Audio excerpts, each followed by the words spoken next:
Over here, you can see that I have a grid enabled right here, and the grid has a certain size, as you can see right here.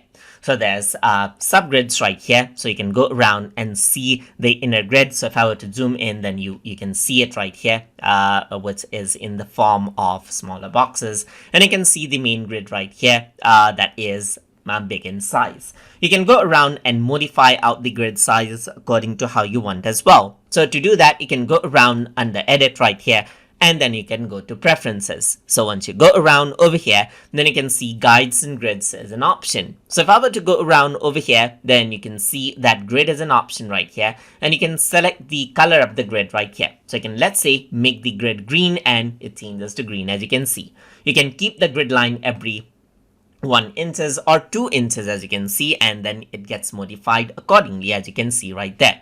So the main grid right here is 2 inches apart, and the subdivision is 4 per the 2-inch grid, as you can see. You can go around and change this out to, let's say, for example, 7, and it gets subdivided accordingly right here, and you can see the update over here as well.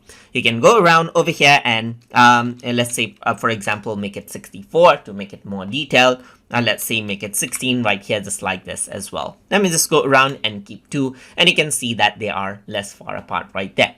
You can change the style of the grid right here to the, let's say, dashed lines right here, just like this. You can make it them as lines, strong lines, or you can make them as dots over here as well, so that only tiny dots appear right here.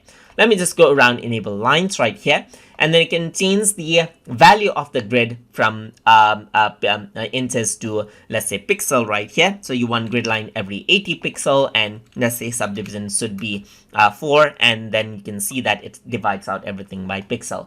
You can change it out per centimeter, as you can see. So you can say per 10 centimeter, millimeters, points, picas, and percentage according to how you want right here.